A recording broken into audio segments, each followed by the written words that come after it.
dentro de nuestro menú tenemos ya a nuestra invitada la noche de hoy. Gracias por acompañarnos, abogada Patricia Carrión, vía telemática en esta oportunidad. Con ella vamos a abordar un tema que es importante también de conocer y que tiene que ver con un tema que se ha venido hablando y que lamentablemente hay todavía mucho camino por recorrer. ¿A qué me estoy refiriendo? Con el caso Furukawa y conocer más detalles al respecto. ¿Cómo va esta situación? ¿Qué es lo que podemos conocer al momento dentro de este caso? Que hablamos de una explotación laboral en pleno siglo XXI. ¿Es verdad? Situaciones precarias, personas expuestas, varias de ellas con enfermedades catastróficas. Es la lectura que les puedo resumir en este momento. Gracias, abogada Patricia Carrión, por habernos acompañado en esta oportunidad. Muy buenas noches, bienvenida a la programación de Willares en conjunto con nuestro medio aliado en la provincia del Azuay y también en Cañar, Ecuador al Día. Buenas noches.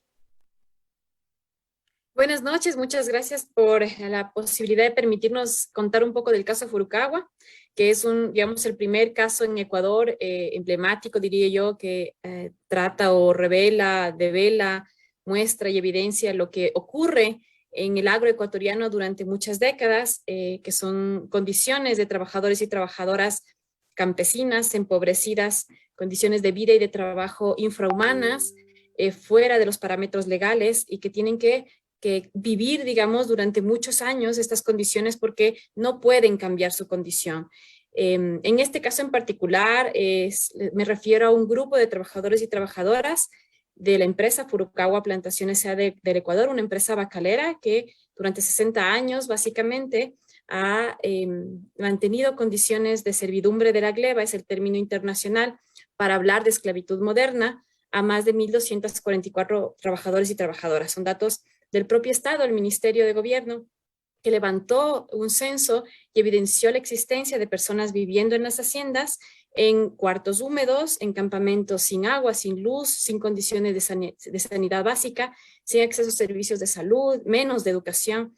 Encontraron niños trabajando, adultos y personas, adultas mayores y personas con gravísimas enfermedades crónicas, con lesiones permanentes físicas y por supuesto recibían ni siquiera el salario adecuado, digamos, o legal. Esto lo conocimos nosotras, yo soy abogada de la Comisión Ecuménica de Derechos Humanos y lo conocimos en el 2018, a finales del 2018, y luego de una investigación realizada por la Defensoría del Pueblo en febrero del 2019, sale a la luz pública un informe defensorial que da cuenta de graves vulneraciones a los derechos humanos que tienen relación con la vida digna, con la igualdad, la no discriminación, la prohibición de la esclavitud y la servidumbre en todas sus formas, ¿no?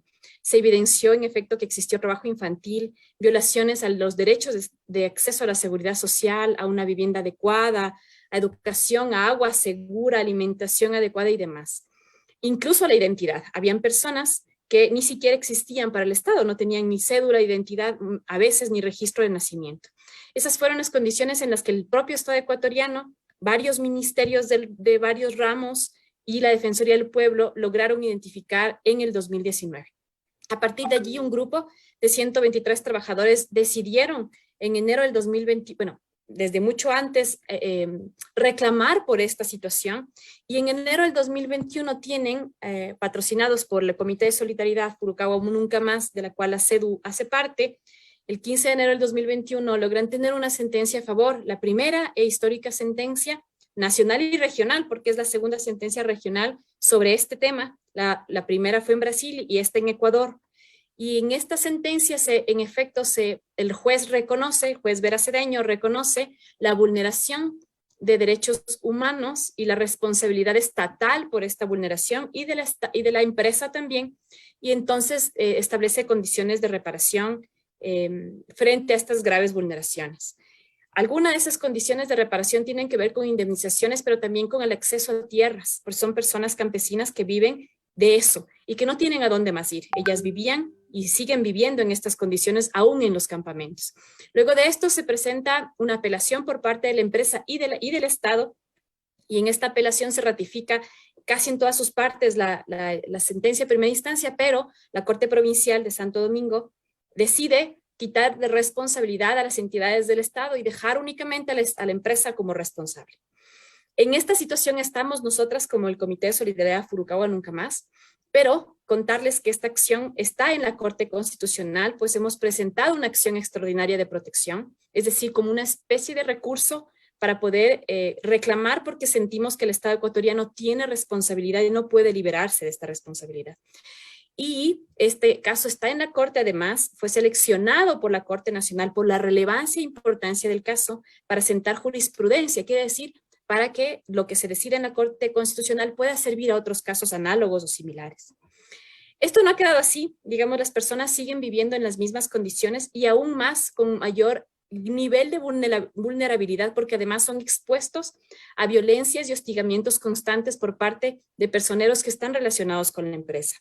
Existen 3 procesos penales en contra de las personas que siguen viviendo, resistiendo en los campamentos, que no van a salir porque están solicitando la reparación y justicia para todos sus compañeros y compañeras, y por estar en esta situación de ejercicio de su derecho a la resistencia, son hostigados, amenazados y criminalizados, enfrentando procesos penales incluso por delitos como robo de fibra o de amenazas y demás.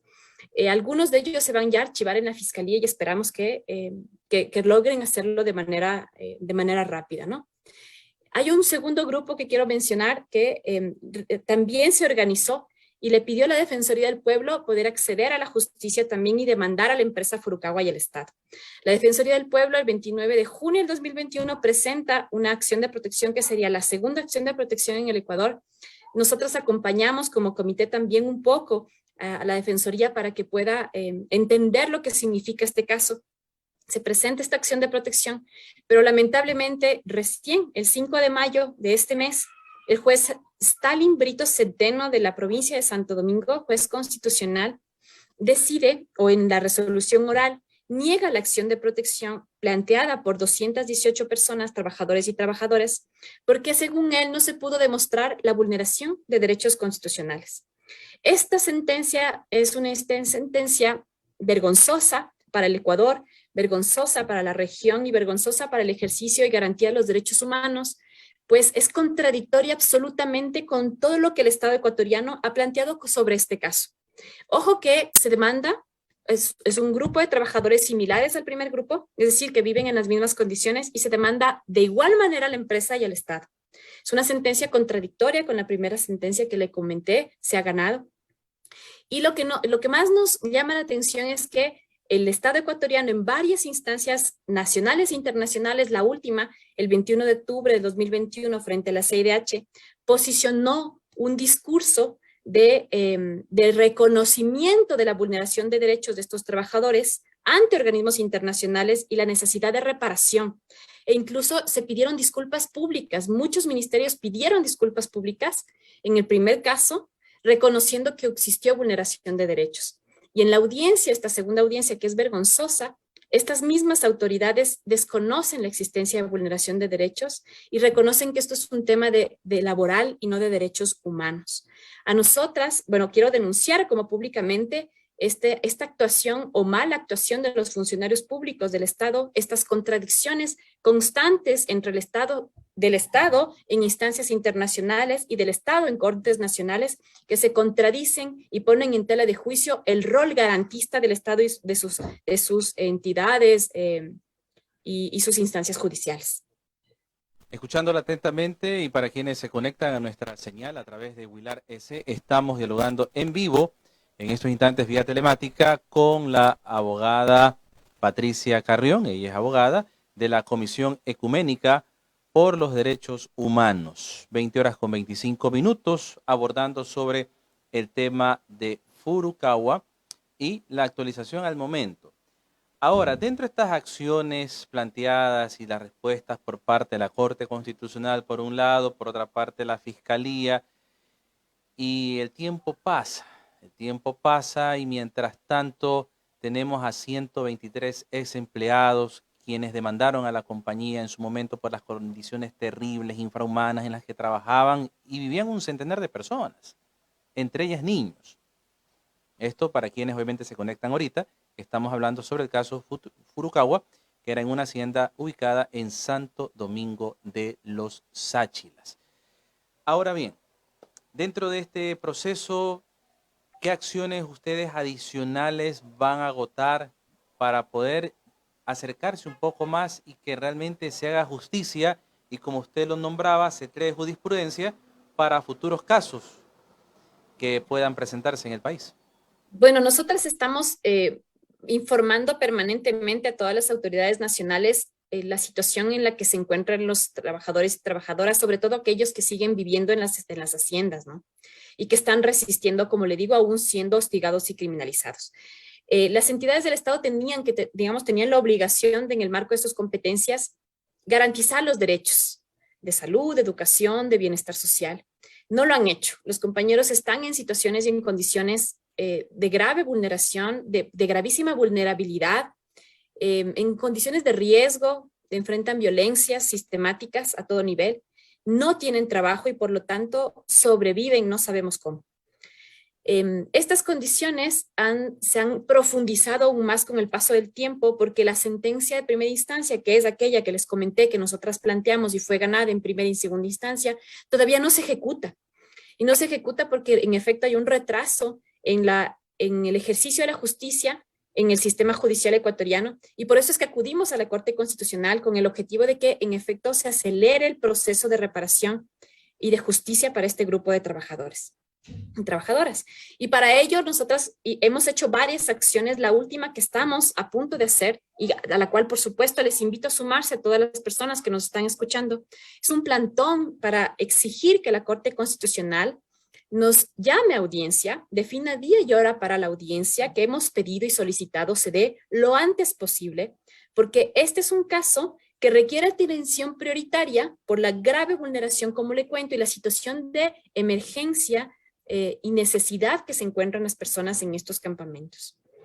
Hemos solicitado a la Corte Constitucional, se llama saltarse el orden cronológico, quiere decir que se conozca este caso antes que otros por la situación de urgencia que amerita este caso y por lo tanto la necesidad de que la Corte se pronuncie para que estas personas, adultos mayores que están muriendo sin tener una vida digna, ni siquiera una muerte digna, aquellos niños que trabajan y que todavía ni siquiera saben leer y escribir, aquellos adultos que han pasado toda su vida trabajando sin una posibilidad de tener un salario adecuado y una vida razonablemente digna, puedan finalmente tener justicia y reparación. Estamos esperando que la Corte Constitucional también, por ejemplo, realice una visita in situ para que pueda conocer de su propia mano las condiciones en las que están viviendo y la necesidad urgente de esta sentencia de la Corte Constitucional. Así que hacemos un llamado a las personas de la ciudad de Quito, porque esto se va a dar en Quito, a las afueras de la Corte Constitucional, este miércoles 11 de mayo a las 9 de la mañana. Este es el espacio en el que nos convocamos, el día en el que nos convocamos para exigir a la Corte Constitucional que establezca día y hora para la audiencia que se requiere, por un lado. Por otro lado, nosotras hemos solicitado y seguimos insistiendo a los ministerios de salud, sobre todo, y de inclusión económica y social, que atiendan de manera urgente las necesidades de esta población. Hay personas que ya no pueden más, que están con su salud deplorable y que necesitan atención urgente para no morir. Y hay personas que ya no tienen dónde vivir y que no tienen alimentos porque simplemente no tienen trabajo. El MIES tiene una obligación con estas personas y tampoco lo miran así. Hemos pedido reuniones con los ministerios, esperamos que el día miércoles y jueves seamos atendidos y atendidas y podamos exponer y puedan los compañeros trabajadores y trabajadoras exponer su situación. Y por último, mencionar que hay una gran responsabilidad en la Defensoría del Pueblo de poder realizar un trabajo técnico jurídico adecuado para poder revertir esa sentencia en primera instancia y que en Corte Provincial se dé un vuelco, ¿no? Y se pueda reconocer lo que existe y que es la realidad, que son las graves vulneraciones a los derechos. Porque si no, quedarían en total indefensión y quedarían en total impunidad la violación de derechos humanos a más de 218 personas, que es el segundo grupo que patrocina la Defensoría del Pueblo.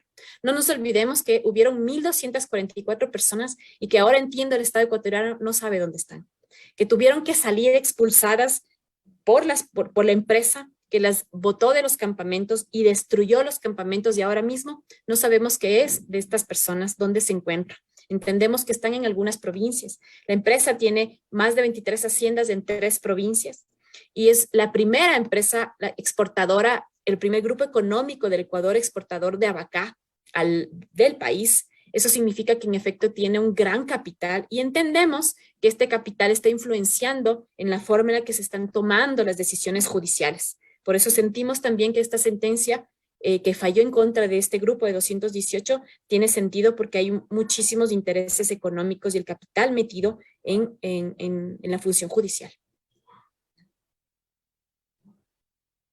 En estos temas que estamos abordando en esta oportunidad, ya prácticamente en la parte final de esta entrevista, quiero agradecerle a usted por su comparecencia a este medio de comunicación y dar a conocer qué es lo que pasa realmente con el caso Pucuragua y las respuestas que se den al mismo. Ahora tocará que las autoridades en este caso, pues, por lo menos del tiempo que ustedes vienen reclamando, y como hay del caso Furukawa, hay muchos otros casos más en el ámbito laboral que esperan respuesta de las autoridades, que se ha atenuado con la pandemia, que se han represado los casos, en fin.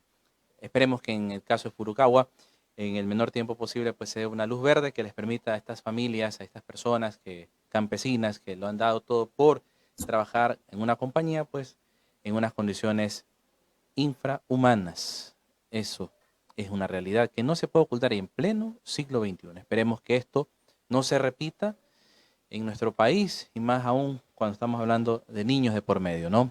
Que son personas sujetas de derecho y son parte importante, más inclusive que uno. Pero vemos estas realidades que no pueden ser ajenas. Quiero dejarle a usted con sus últimas palabras a la audiencia que la ha escuchado en esta oportunidad.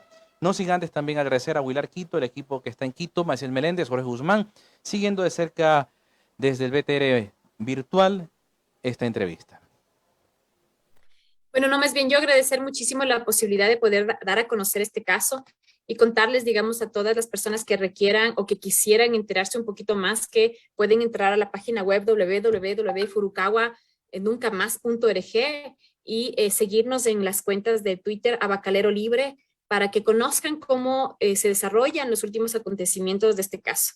Y pedirles que el día miércoles estén atentos a las acciones que estamos realizando en Quito, invitarles a la Corte Constitucional a las 10 a.m., este día miércoles, y que nos sigan en las cuentas que menciono para conocer los últimos detalles de lo que sucede en este caso. Muchas gracias a ustedes por el tiempo y el espacio ahora en este medio. A usted más bien por el tiempo dispensado acá a través de la señal digital de Huilar EC. Quedan ustedes en la sintonía de Huilar RTV Radio y sigan